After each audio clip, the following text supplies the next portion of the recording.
watching Fintech Wave.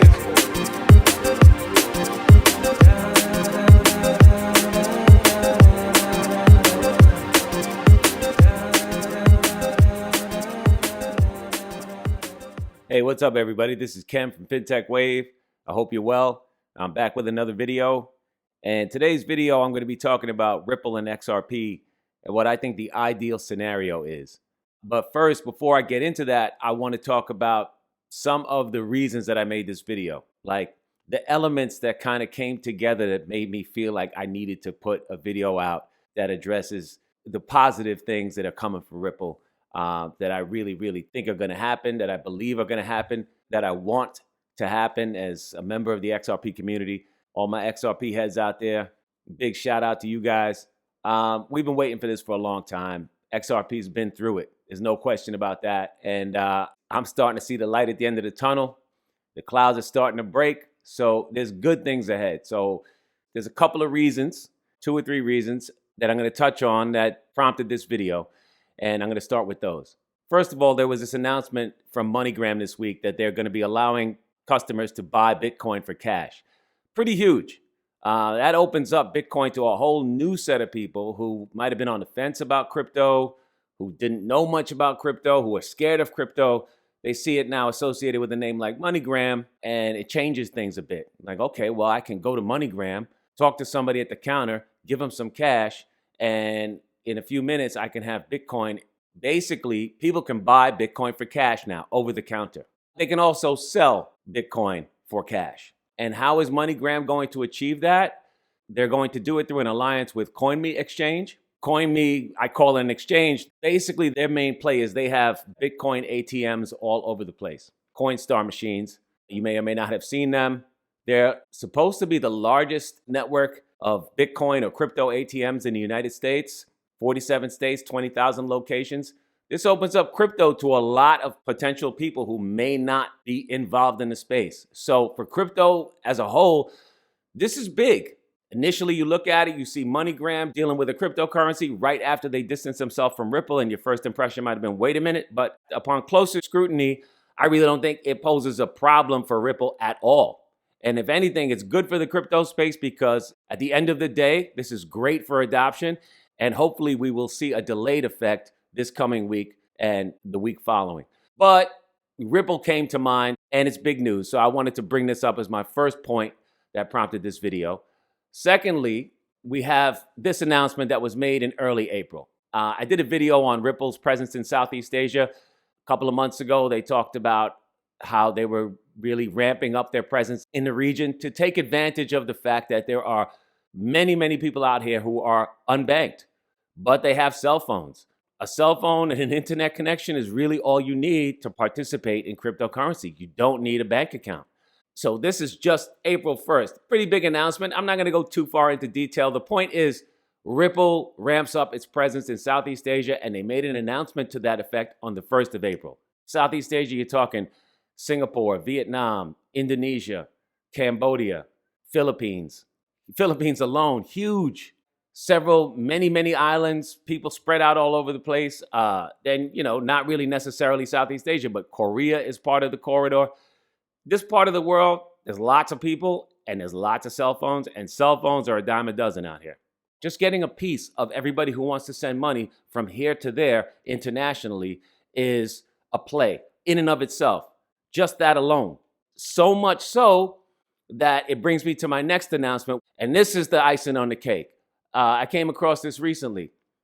JP Morgan partners with DBS Group and Temasek to develop blockchain-powered trade platform.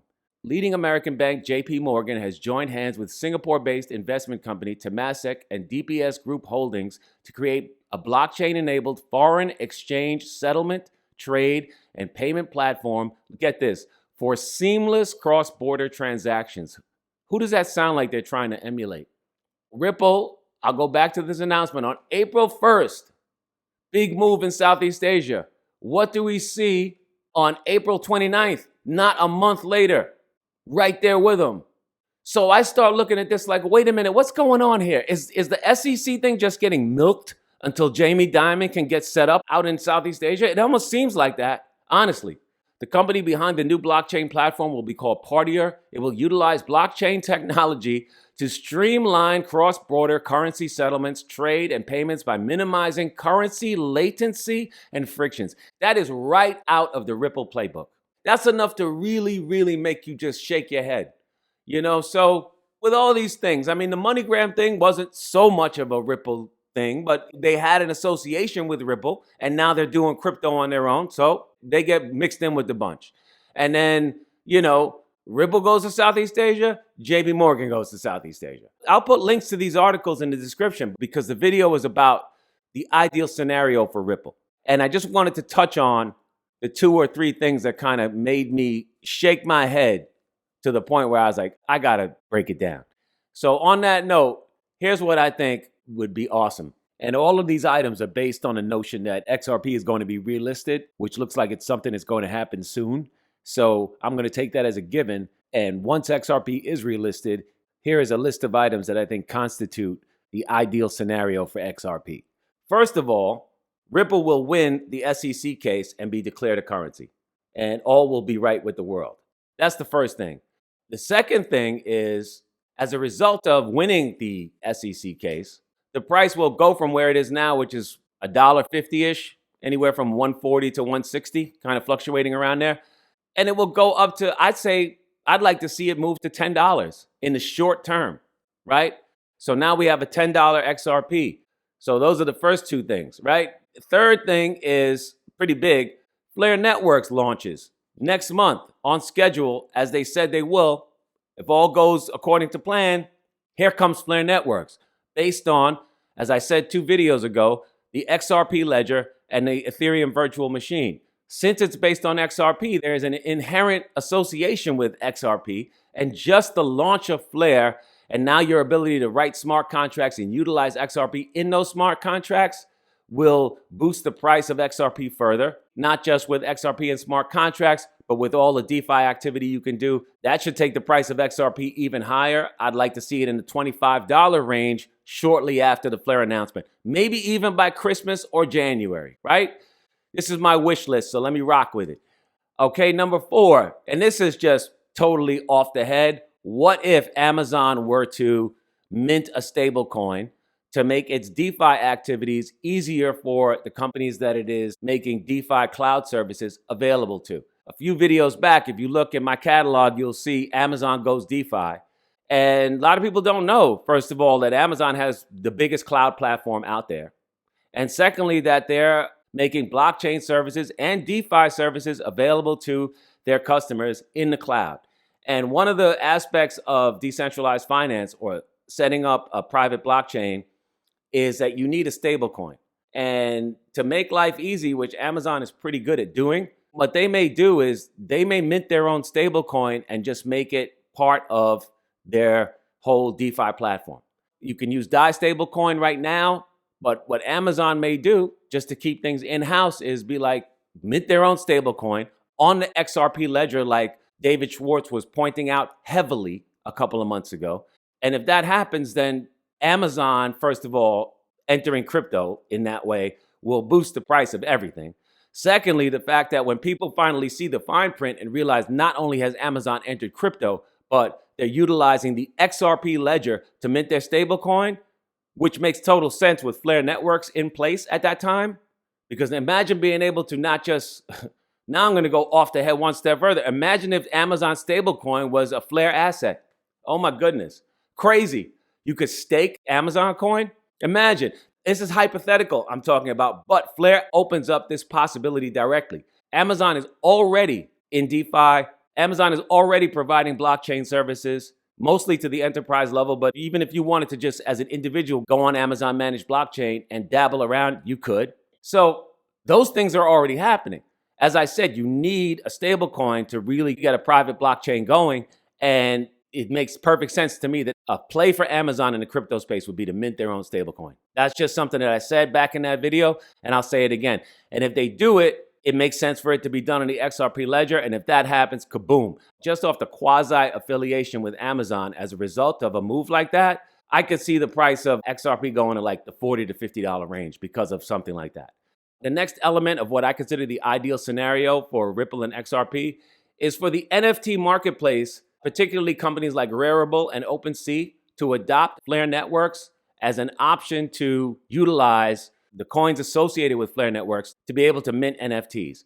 Reason being, right now, Ethereum's really got the only game going, and gas fees can be crazy to the point where you may want to do something and it's so cost prohibitive at that moment that your whole spontaneity factor goes to zero and you just have to wait. And that's slowing everything down. So it'd be great if these digital marketplaces begin to adopt alternatives that would put more competition in the space, and we could start to see more realistic prices for doing DeFi sorts of activities. It's not just NFTs.